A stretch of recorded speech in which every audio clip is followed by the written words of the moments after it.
So it's really, really great to see you all, and thank you so much for making the time in this very, difficult moment. Let's face it, in the life of the nation. What we want to try and do is give you an overall flavour of the way in which we're approaching the response. Now, some of you I can see will have heard some of this before because you've been on the Vol Reps calls and so on, but for some of you it will be quite new. So I apologise to those who we're going to be going over some ground that we've covered before.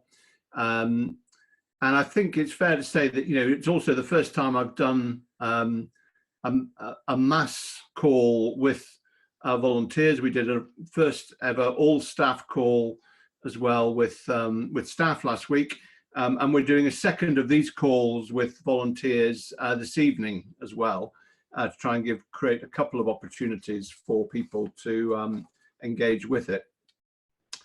So thank you. Yeah, thank you for making the time. So I'll give a kind of an overview, and then I'll ask Dorothy Brown, who some of you will know and others may not, who's our Chief People Officer, to give an overview of the way in which we're then approaching engaging with volunteers and the new Assemble platform and so on.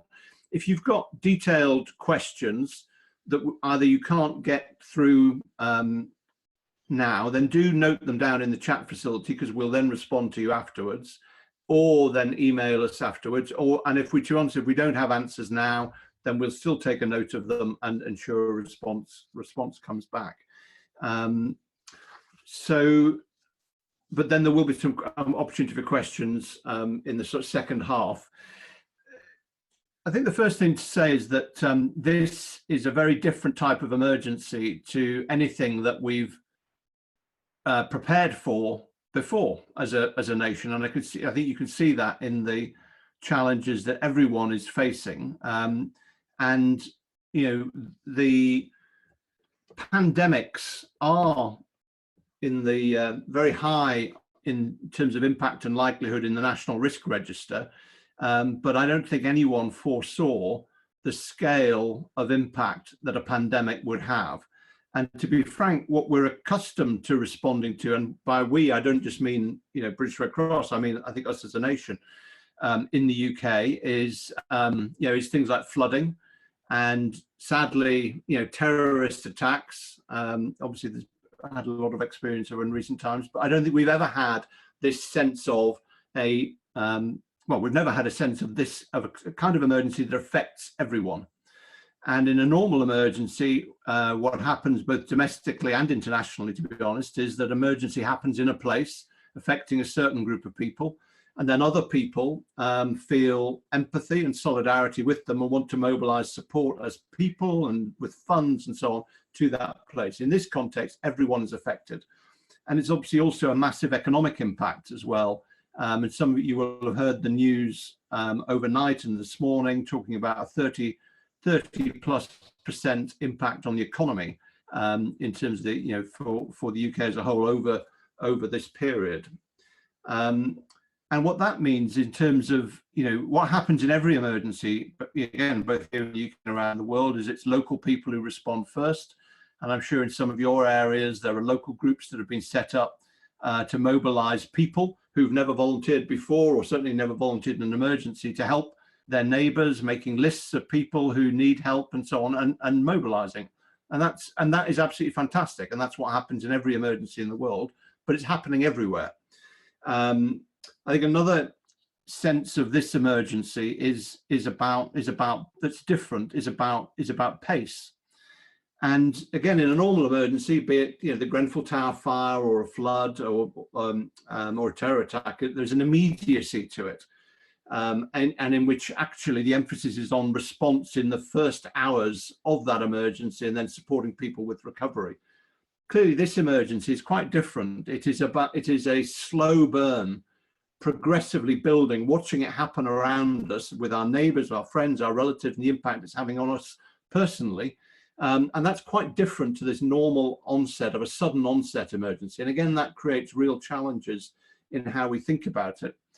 And it's also interesting the way in which the storyline changes progressively. The story has been all in the public discourse, all about understanding the impact of the virus, then understanding about the ability of the health service to respond.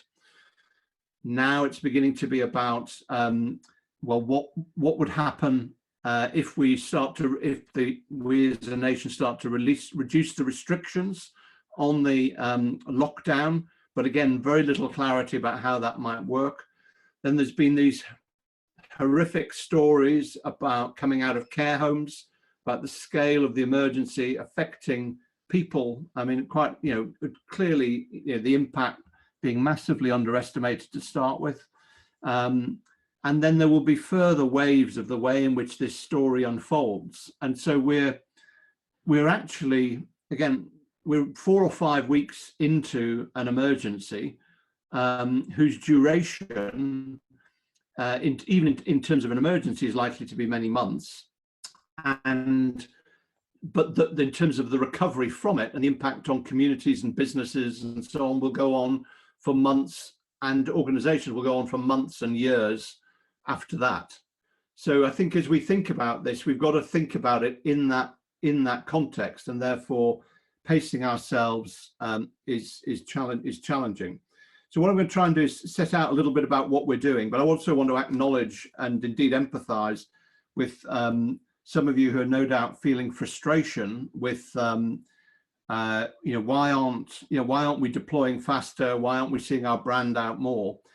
And some of that is to do with the nature of it, because if normally what would happen is that when there's an emergency, we then get called out by the local authority or the local resilience forum or the police or whatever to go and help, and that's what happens.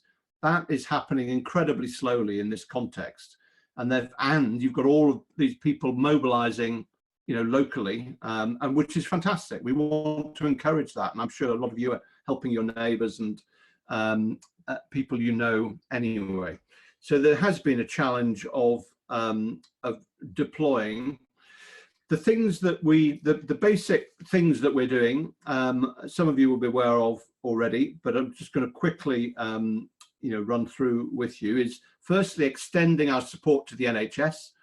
The priority of the NHS is to make beds available for potential coronavirus patients, and therefore our core capability in how we help people to get out of hospital, get back on their feet again, is really, really important. And we're doing that. We're therefore continuing the work wherever we can safely, and that's a big issue because there's a shortage of personal protective equipment, as you know. But where we can continue that work already across 100 hospitals or so across the UK, that's then the winter pressure work that we already do in 25, 26 hospitals across the country is now being extended through the rest of the year effectively, because obviously that kind of work is still very important. And we're extending it progressively into more hospitals, initially a further 10 hospitals, but all focused on this whole thing about helping people get home, get on their feet again, and therefore helping the NHS to free up beds. A second key part of what we're then doing is mobilizing volunteers, both our regular volunteers and community reserve volunteers, to support the local emergency efforts. So around the delivery of food, of prescriptions, of social contact. We've recruited close to, I think, 50,000 community reserve volunteers in the last 4 or 5 weeks. What we're trying to do is to use a range of ways in which they are deployed. So some of it is through local response, and I hope you've seen some of that in places like Manchester, Scotland, Plymouth, London. Some of it we've lent 1,400 volunteers, for example, to the to Fair Share, which is a charity that recycles food from supermarkets out to vulnerable people, to organizations supporting vulnerable people. And we've had a lovely message back from the chief executive of Fair Share about the difference that has made. We're mobilizing our national support line to be available to support people who are in distress. We haven't marketed that yet because we're worried that, to be honest, the scale of calls that we'll get will just overwhelm it. So it's being mobilized. We've got cascade training going on to enable that to be available. And that will be progressively deployed as we as this unfolds. We've created an economic insecurity fund. A lot of people are going to be very, very financially vulnerable, and using some of the great support we've had from some of our corporate supporters. So, for example, Aviva, the insurance company, have given us £10 million, and part of that will be to support people in financial hardship. And that can be both, there are some of the stories that we're hearing are, for example, women who are experiencing domestic violence cannot even afford to top up their mobile phones. And actually there's been, again, you'll have seen in the news some of the increase in the number of calls into the charities supporting domestic people who are experiencing domestic abuse. So looking at the hardship funds, but also for the homeless. And again, there's an irony to some of the work that we're now involved with. We've been supporting St Mungo's, for example, the homelessness charity, because their chief exec rang me, and he just explained that people are now being supported in hotels, which you'd think would make them less vulnerable. But in fact, for some homeless people, that makes them more vulnerable, because their normal support mechanisms of begging, of access to drugs, of access to food vans and so on in cities, their normal support mechanisms they know how to navigate have been taken away. And ironically, they're sometimes more vulnerable in hotels. So trying to, again, think creatively about how we mobilize people to support in a whole range of different situations.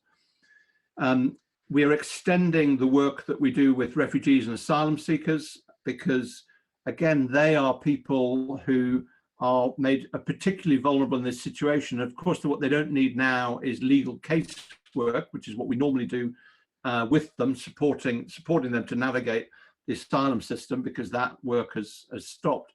But they are, very vulnerable. And again, I heard, two of the women we were supporting that I heard about who are pregnant but had no access to accommodation. How do you self-isolate and, find ways to wash your hands regularly and so on if you haven't got accommodation? So we're trying to look at this lens through the lens of where the greatest, how do we scale up our traditional roles, for example, support to the NHS, support in the emergency, but also how do we make sure we look at this through the lens of who is most vulnerable. And we're doing this across the 4 nations.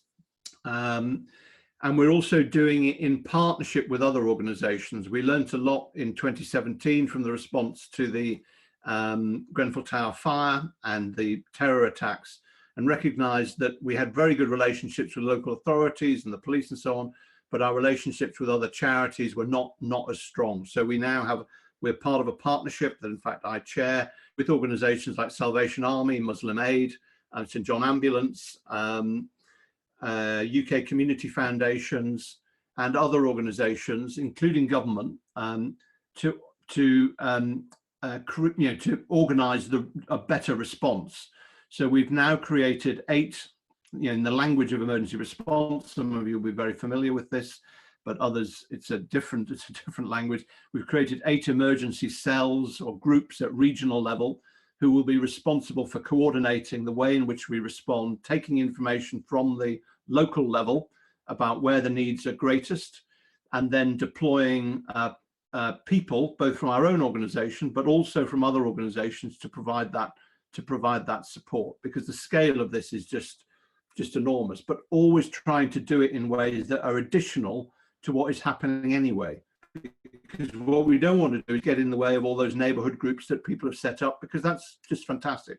We want to add value to that.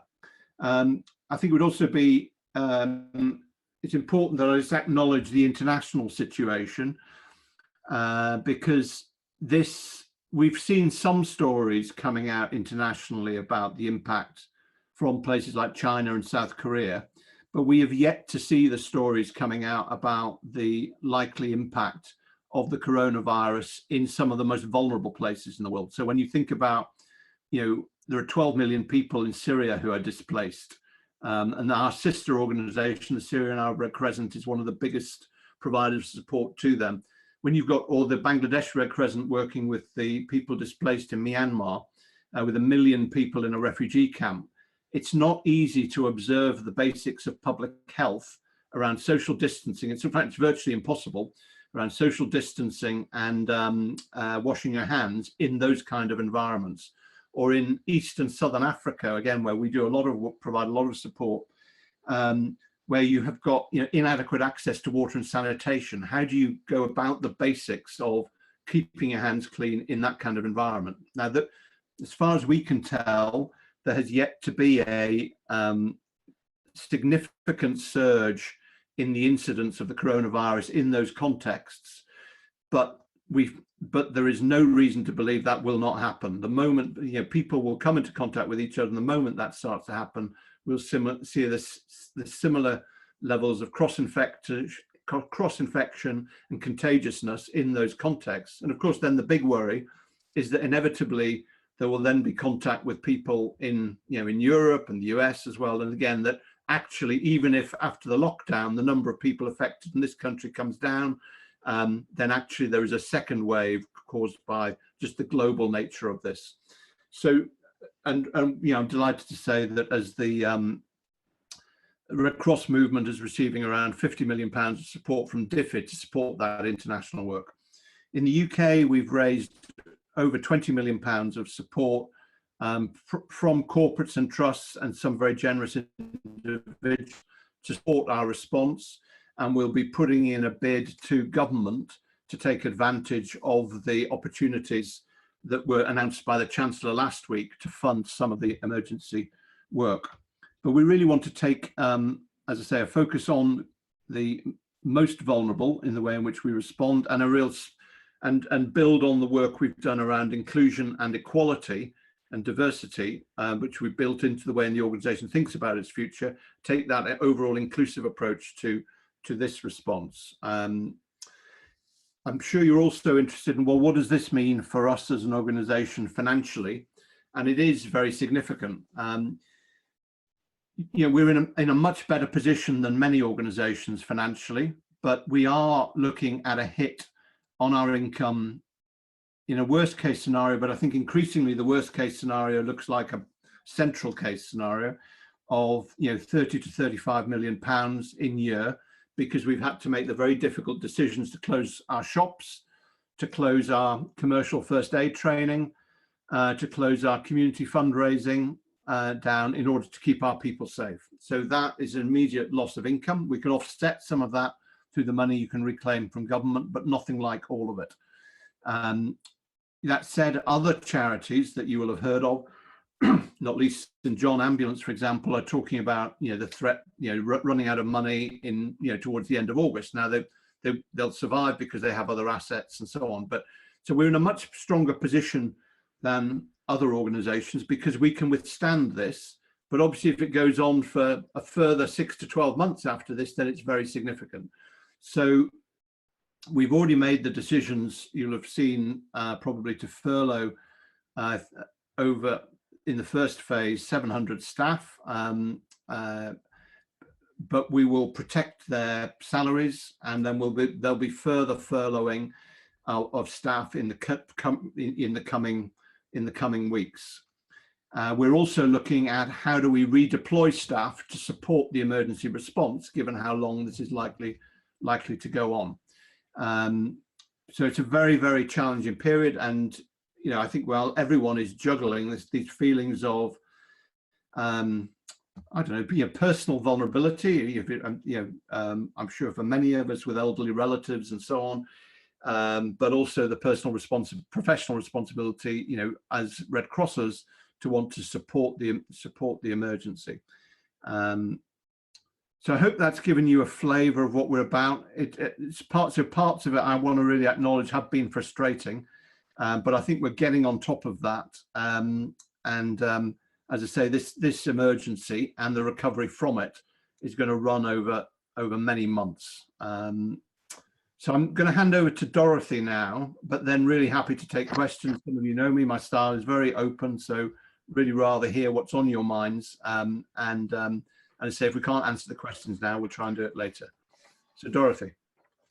Okay, thanks, Mike. Welcome, everybody. Good to see so many people on the call. And like Mike, I recognise a few faces, so apologies if you've heard some of what I've said before, but some of it is probably bringing you up to date for those that have heard a little bit before. But I think I'll start with, we're conscious that we've been dealing with this in, I suppose, the most developed part of our planning for just over 4 weeks. It does feel a lot longer.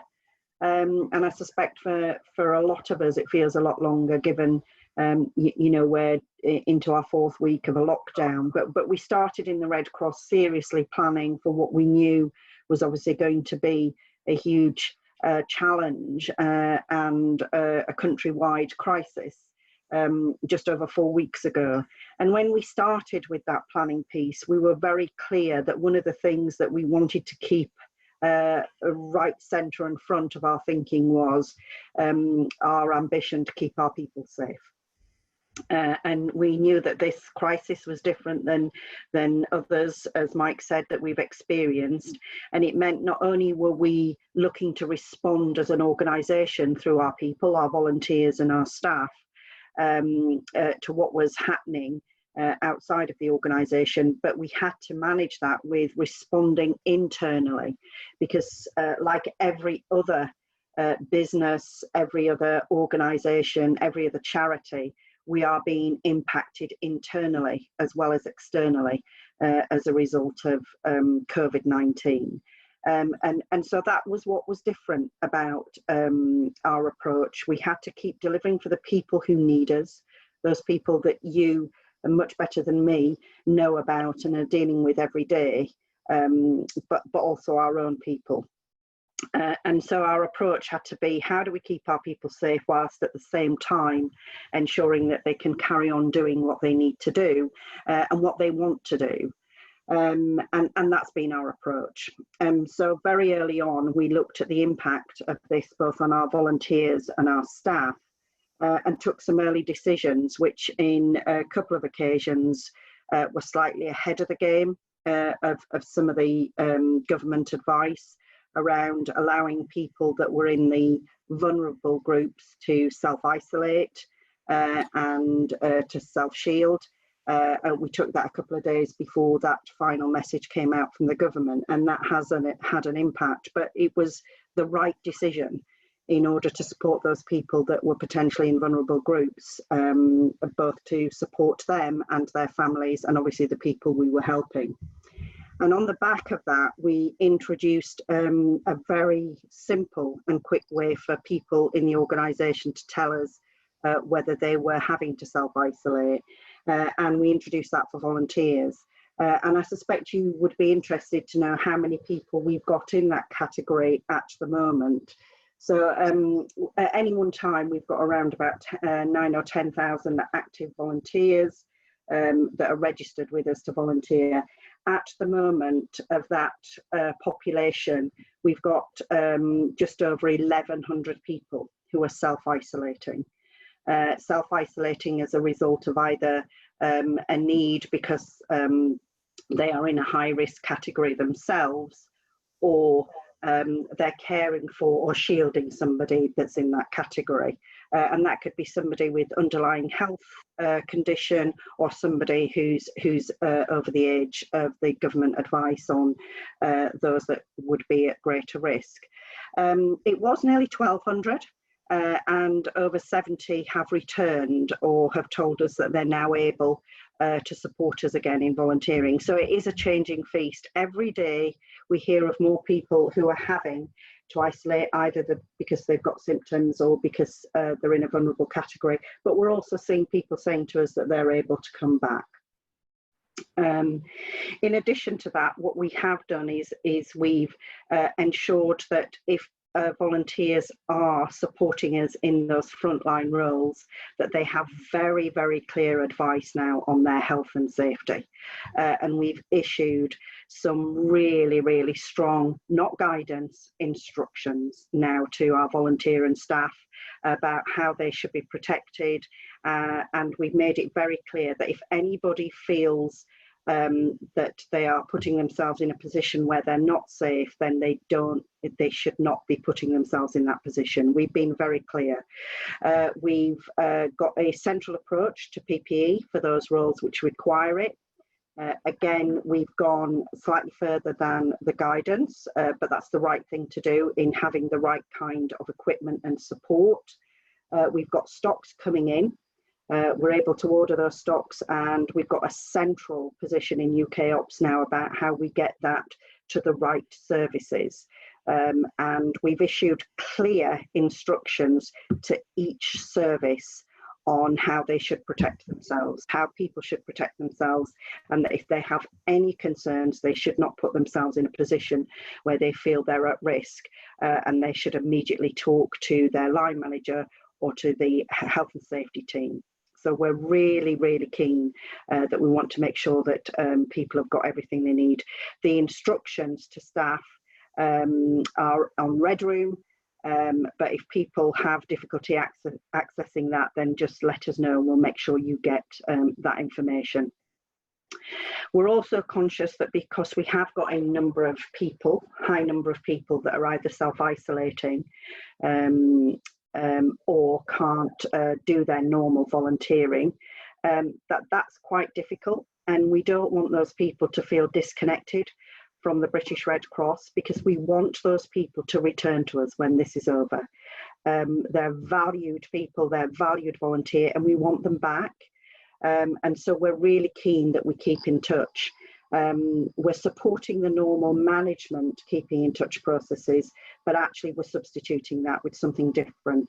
So last week we set up a dedicated keeping in touch telephone system, where is manned by people from the Red Cross, and we are contacting every single individual who is self-isolating or has been off for some time, either because they're ill or they're self-isolating.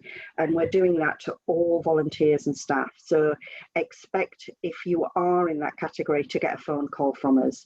And the idea being just to make sure you're okay, that you're getting the information that you need. If you haven't got access to information, what's the best way of getting that information to you? And what kind of contact do you want from us going forward? How often do you want us to contact you? What kind of things do you want us to share with you? Have you got particular issues that you want us to pick up and communicate with your line manager? Your line manager should still be doing that too, but we're conscious that if a line manager has a lot of volunteers off, that's a lot of activity, plus they may be off themselves. And so we've substituted it with this new helpline. It started last week, and we expect by the end of the third week, we should have at least contacted, if not all, of the 1,500 people. That's 1,000 volunteers and 500 staff are self-isolating.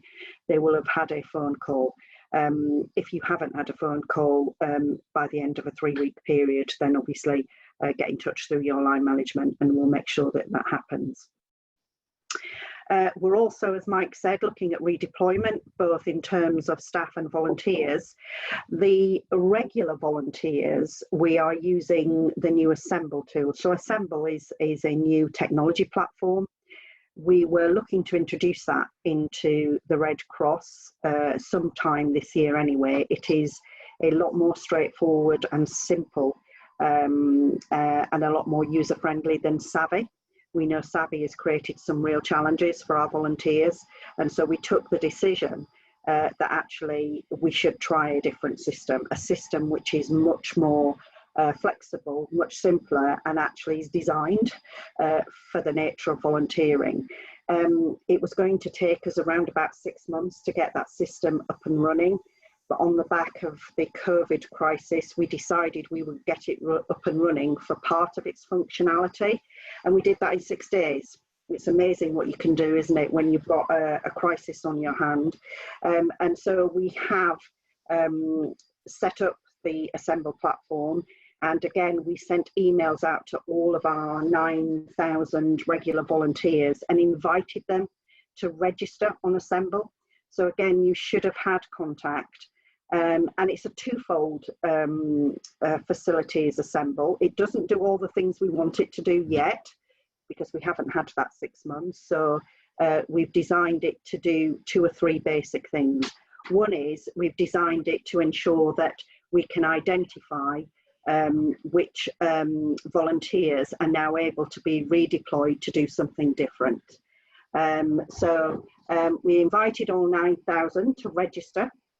So far, just over 1,600 of our volunteers have registered on Assemble, and just over 900 have said they're available and able to be redeployed onto something different, that they've got capacity, or they're now able to do something different, or have got some skills or experience to be able to volunteer. And at the moment, I think we've processed just 600 of those redeployment requests. We have to process them just to make sure that people have the skills, have the clearance, and then we'll be identifying who of those 600 will be redeployed onto other activity to support our response. So we're in the process of doing that. I know not everybody will choose to register on Assemble, but just I will flag up one thing. It's not just to signify whether you're able to be redeployed or deployed. There is also some really useful information on there now, and our messages are now being posted onto Assemble so that you've got it all in one place and that you're not having to go somewhere else. So even if you don't feel, actually, I'm volunteering already with the Red Cross, I know what I'm doing, I'm working on this response, I don't need to register my interest on Assemble, I'd still encourage you to register, because you're getting messages and emails through that system now, and it's all in one place. We do want Assemble to become the system that's simple and easy for volunteers to use. So if you've not registered yet, then please do, because it's also a quick way of getting information to you, and it has some useful sources of information all in one place. That'll save you needing to go into the Red Room or going through one login. The idea is to make it really, really simple and easy to use. And so far, the people that have been using it have given us really, really positive feedback. Is it perfect? No. Have we ironed out every problem? No. But we're working on that. And actually, we had some great feedback from a couple of volunteers last week to say, actually, this bit didn't quite work, or that bit's a bit confusing. So we are every day looking at what are the things that we need to improve. But, you know, all credit to the team for creating something that is now being used in the space of 6 days, when it should have taken us a lot longer than that. And we are trying to get it better all the time. So I think I'll stop there. I'm sure there's other things you want to know, but as Mike said, it's a good opportunity for you to ask any questions. And if there are specific issues, we can obviously take them away too. Mike. Well, there's a couple of questions on the chat that I'll pick up, and then, but I'd encourage you to share more. And I think Charlotte maybe about, is that all right, Charlotte, if I answer a couple of questions and then? Yes, that would be great, thank you. And Leslie Smith has volunteered to answer some of the questions around the support line as well, if that's helpful. Fantastic, I was hoping that would be So Martin and Coralie, Martin, who's the from South Wales, who's the independent living rep in South Wales, is asking about decisions made in Wales to stop the work in emergency departments. And I thought it's rather than just, I think it just illustrates the challenge. So I thought I'd just share in the answer. So at the end of last week, we were asked by the Welsh government to suspend the work in emergency departments, not because we weren't doing a great job, but because for two reasons, as I've understood it. One was that the drop off in the number of people attending the emergency departments, and you'll have seen that on the national news, that you know, one of the really worrying aspects of this emergency is that other people who are genuinely ill, worried about, you know, distracting the NHS from the COVID-19 response, and therefore not going to emergency departments or A&E departments with their condition. So we were asked to suspend it, and also because they were worried that they, as I've understood it, that they, so firstly about the workload in the A&E departments, and secondly just about, I think, the ability to keep everyone safe in an A&E, around an A&E department with the threat of coronavirus. There was another question there that I thought I could answer. Oh yeah, so in terms of a number, Chris Blackburn raised the point that a number of us are unable to volunteer because of self-isolation, not because of self-isolation, but because our employer will not permit it. We have written a joint letter with St John Ambulance, Royal Voluntary Service, and indeed the CBI, Confederation of British Industry, to the Prime Minister to point out that actually at the moment it's very difficult to get sometimes to get people who are qualified to help released from their day jobs in order to support the emergency response. And the rules of the game are not clear in terms of whether those companies will be able, or organizations will be able to access financial support for those people. So we've raised it to the highest level, but we've not yet heard back.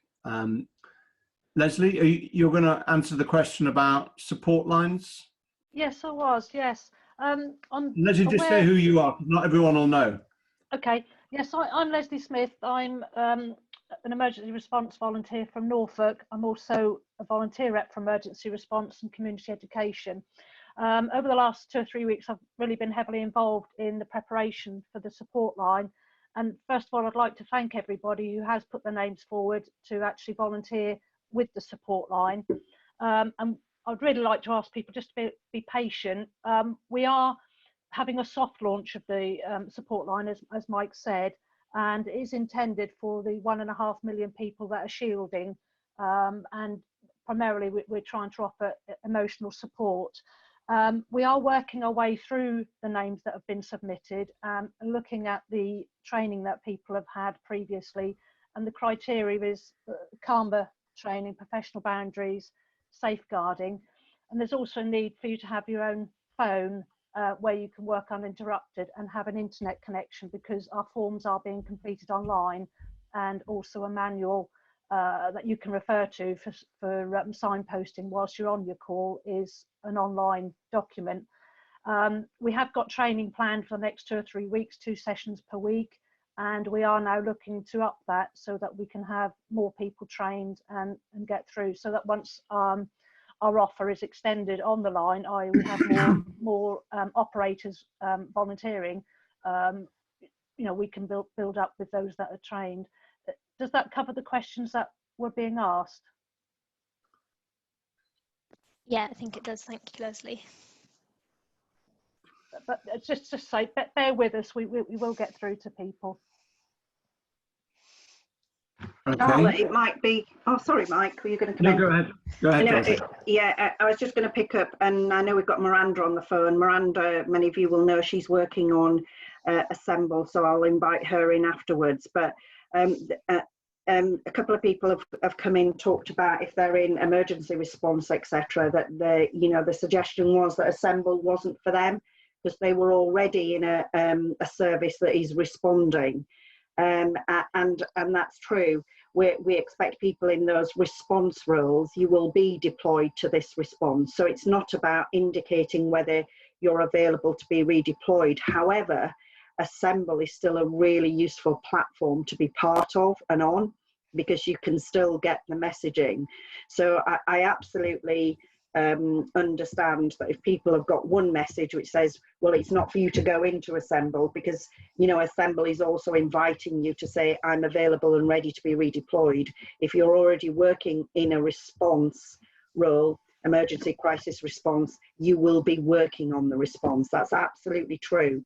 But we also know Assemble is useful for other things. So we're really encouraging people to register with Assemble. Miranda, is there anything you want to add to that? Hi, I just think it's worth saying that thank you very much for everyone that's engaged with it so far. It's going really well as a platform. I think it is worth saying that there is a lot of work that we need to do on the platform over the coming months, but it's a really useful tool. So news and documents are being updated there. And there's some questions coming in about learning. I think it's worth saying that there are some complexities still to work through around learning, but we've working really hard with the service training teams to agree what the priorities are around learning. There's the emergency deployment training, which is already accessible for volunteers, which we'd really encourage everybody to do. I know the telephone support training has started to roll out, and the independent living training team were working really hard last night to make sure that the rest of the training they've been designing is uploaded onto the Federation platform. So that's coming in the next couple of days in terms of being able to get some more information out to people about how they access that learning. And Miranda, can I just check, because I'm sure that the health and safety instructions for the different services, I'm sure we've uploaded that into Assemble. So again, if you register, you can get directly into it there. Yes, that's correct. It's all in the document hub. Yeah, absolutely. And we're keeping that up to date as it is updated. I also think, Charlotte, we are going to be sending out some communications to volunteers every fortnight now, a fortnightly newsletter. And as we do with staff, I suspect we'll be also adding the link into the health and safety advice. So it's every time we send a news bulletin to staff, we give them the most up-to-date advice and information. And I suspect that's something we'll start doing through this fortnightly bulletin. So you'll get it in one place and you'll have the links into the latest instructions on health and safety. Yeah. Brilliant. Right. Thank you. Thanks, Mike. Dorothy, can you answer the question that Kirsty's asked about staff furloughed who want to volunteer as well? And the other thing just to also say is that I think it's a really important part of the way in which we think about the way we want to work in the future, is because I think the secret of our success in the future will be partly about how we collaborate with other organisations as well. And so we're making our online training, for example, online COVID-19 training available to all our corporate partners, to the other organisations in the corporate who are a part of our emergency partnership, and also available to local groups that are responding to help them to respond safely. Because we've got a vision here about helping the nation to be able to respond. So I think that's a really important, sharing generously the things that we do. So on the furloughing, this is an area that's been debated quite a bit, because the purist view suggests that if you're furloughed in an organisation, you cannot volunteer for that organisation. Lots of charities are making representations on this because they don't think it's in the spirit of the intent. And our view is, and we have spoken to our lawyers, is that we should be able to allow people to volunteer in the organisation if they're not going into volunteering activities which generate income for this organisation, and not services that we've directly delivered over the past period. So a lot of people are volunteering into new activity that we have not been delivering as part of the service. So we are still of the view that if staff are furloughed, that they can be deployed into volunteering activities if they volunteer to do that, as long as it's not paid activity.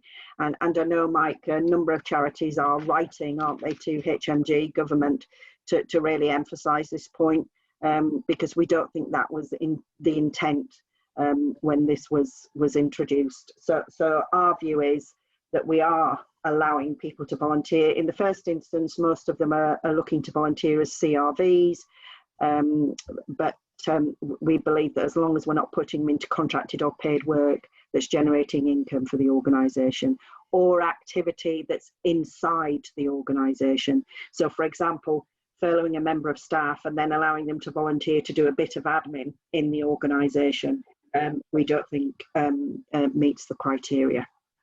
But I think what we've also, there's different ways to approach the furloughing, and we've taken an approach which is about a rolling 3-week furlough rather than a 6-month furlough, for example. And I think that's really important because our priority is to respond to the emergency. So if we think that someone has the right skill set to play a role who is currently furloughed, we will deploy them into the emergency, and if necessary, take them off furlough or take the risk with government and just say, well, this is the right thing to do.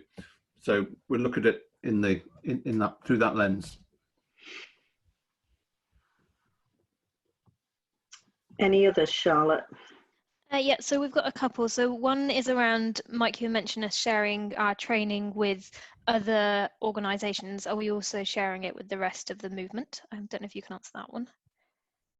We haven't done, but we certainly can do. I suppose there's language issues, but for those who are English speaking, then absolutely we would, one of the ways we increase our influence overall as an organization is by being generous in sharing our capabilities and the things that we've developed.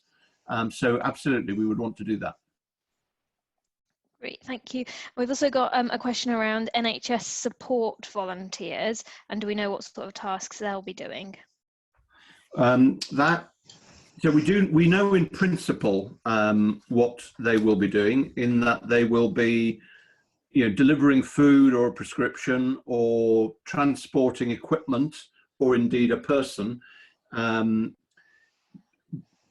But exactly how that will work and how well it is working is quite hard to gauge still at the moment. They're still in, they're also in, the early weeks, and I'm sure. So I mean, my wife has, volunteered both to be a community reserve volunteer and an NHS volunteer, and has yet to be asked by either to actually do anything. So there's a lot of people in that situation, and I think that's understandable because it's got to be done safely. And one of the and really match up somebody, the right person with the right patient who, let's face it, is very vulnerable by definition. That's why they're in this list that the NHS has identified, and then with the right kind of person who can help. So there's a lot of work to be done in that matching. And then if you just think about it, the challenge is also then about how you offer support to the volunteer who's been deployed in that kind of way, because they could be coming across someone who is in in a very vulnerable situation. It could be quite traumatic. There could be, the kind of issues we see in our day-to-day work, our home from hospital services, of people with drug and alcohol issues or people with very chaotic home environment or whatever. So there needs to be support in place for the volunteers who are deployed. So it's a slow ramp up in that NHS scheme. In parallel with that, because that's only England. In parallel with that, in England, we are doing a lot of work with government trying to plan how support should be mobilised for the non-shielded patients or the non-shielded population. So people who, for example, are over 70 but don't have access to any friends or relatives, but who are self-isolating. How can their needs be identified? And some of those other people that I described earlier who are off-grid, refugees, asylum seekers, and so on. And what is the process through which their needs get matched with volunteers? And who is then responsible for the safety of the volunteers who are then deployed? And it's a surprisingly complex process to do that well. Part of it will be addressed for the Red Cross through these regional groups that we're establishing to identify what the needs there are locally, and we will then mobilize people through those regional cells. But government has a vision that actually, that individual needs can be logged nationally and then matched with volunteers, and that is being worked through this week. What we're also part of is an effort to identify all of the volunteers across the nation who are available. Because there are, if you take the Scouts, with whom we have a really excellent partnership, for example, there are 160,000 Scout leaders across the country who are all DBS checked by definition. And actually they are available to provide support in this context as well, but mobilizing them in a way that ensures they are safe, supported and insured all needs to be worked through. So so some of this is this, and that's why I just think we've got to think about this, as I said in my opening remarks, as this is about a long haul. It's not about a traditional emergency in which you just get everybody out in the first day, as it were. This is about progressively relieving the bottlenecks and getting people mobilized to meet the right needs, but not getting in the way of all of this great local effort that's already happening, which is genuinely fantastic.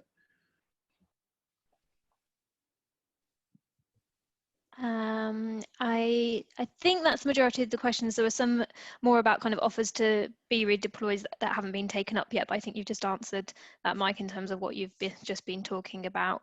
I think Alexander Francis has his hand up. I don't know how he has his hand up. Alex, I don't know whether you want to just, oh, there you are. You physically got your hand up. I can see you now. Do you want to ask your question? It's just when I was logging on to the training for telephone support, there appears to be two operator manuals. One is a national emergency manual, which is a joint effort, the national scene. The other one is the telephone support manual that the Red Cross are promoting. It can be quite confusing if you get into the wrong one. Can I come in there, Mike, with the response to that? Yes, please, Leslie. Yeah. Yeah. I think you've actually done the support line training, haven't you, Yeah. Alexander? Yeah. So you would have been sent the link to the correct operator's manual. So as people are being accepted onto the support line and receiving their training, in with their joining instructions, they are being sent the link to the manual. I hear what you say, but I also received the link to the other manual as well. Right. Okay. But it's the one that you saw when we on the training session that we showed you. It was on when I was booking into the training session. I believe it came up on the booking in form. Yeah, but it's the one that I actually went through on the training that you should be using. I understand that, Yep. but I think it could be confusing for people who haven't been through that. Yeah, but we'll make sure that they have the link to the right manual. Thank you. So let's thank you. note that, and then Yep. and I'm sure that Miranda or the team will address that and make the pathway much clearer. Thank you. So I can't see any more questions on the chat, so I don't know whether there's anybody that wants to ask a question verbally either over the phone or via video.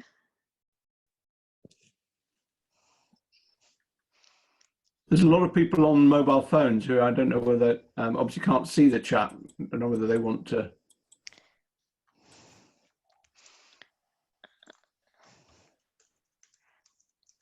chip in.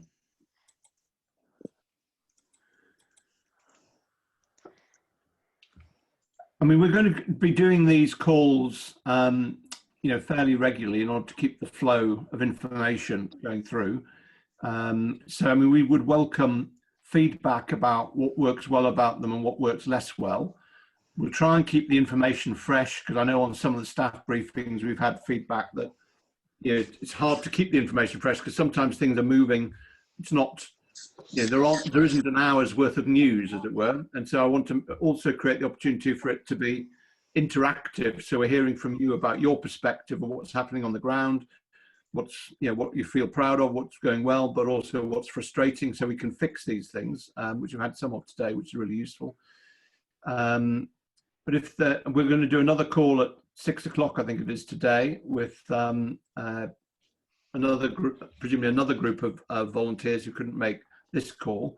But I think I would just want to say, if we kind of reached a natural end, to say a huge thank you to you all for the commitment you've shown by being on the phone, because what I would also say, and this is something Dorothy and I have talked about, is about our ask of you also, of the vol reps, and then of you who are showing your commitment and curiosity, is to share what you're hearing with your peers and colleagues and friends who are also volunteering, so that they get the benefit of this as well. So we spread through word of mouth as well as through formal channels, because we know that there are issues about people receiving information that we've sent out in good faith. And I mean, I can honestly say we have never put more effort into trying to create communication channels, but we know it's not always working. So if you can help us in any way, please do.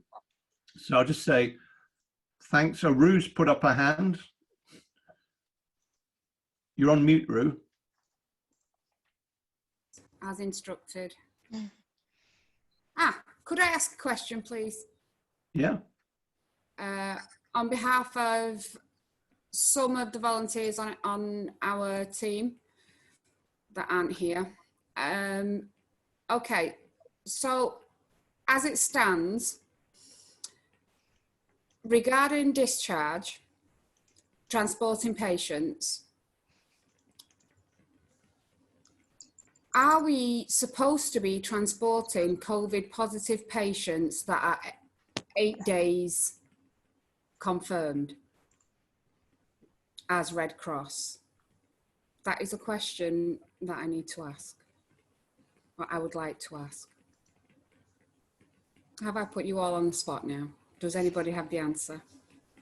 Well, I just want to make sure we give the precise answer to the question as it's precisely expressed, and then maybe we need to take it away. I mean, the basic thing is if you haven't, so what I would say generically, while Dorothy has, I think, is if This, it's coming from, it's, okay. I was expressly asked not to say anything, but I wasn't aware that I would be in a position with this type of a platform, which I'm very grateful for. It's a unique opportunity, so I'm taking the opportunity. And the volunteers were put in a position by NHS staff, and apparently in accordance to the discharge nurse, according to the guidelines, that they were confronted by the discharge nurse from the NHS that COVID positive patients 8 days in, they were asked to transport this patient back home to a nursing home. I don't want to get drawn into giving an answer. No, this is it. And the advice I gave So Dorothy, is there anything you want, sorry, Dorothy, is there anything you want to say, or should we take away the question as it's specifically expressed? And direct on the specifics. If we think our guidance is not clear on that specific question, that's fine. Then let's add to it. Amend the guidance, because it's clearly a very relevant question. Yeah, we'll definitely take that away, Roo, because there's some specific issues in there. Yeah, I appreciate that, because obviously you all have access to more of the guidance than what is being filtered down to our level. So I just thought if you had the information to hand, then I can feed it back and reassure the girls or the team so they're more prepared. But at the time, my advice was only go with what you are comfortable with. And at the time, it was a hard no. It was, we are not comfortable. Yeah. Okay. Well, let's find out, because it's if we express a view now, and we don't quite land it because there are so many different. No, I appreciate that. So let's do that. Okay, but we'll definitely pick it up because it needs to be clear. Of course. And Charlotte, somebody's talked about recording. We are recording this. Are we planning to do anything with the recording? Yeah. Oh, yes, we're recording it and we'll send it out in the Friday update email that is coming out this Friday. So volunteers that couldn't join can watch it back. Okay. All righty. Well, thank you so much, and thanks for all your questions, and keep them flowing, so that because it really is helpful to us, and. We'll then be doing communication from the call this evening as well. I'm sure that'll be integrated into the Friday update. So thanks so much. Thanks for all you're doing, and stay safe. Thanks, everybody. Thanks. Bye.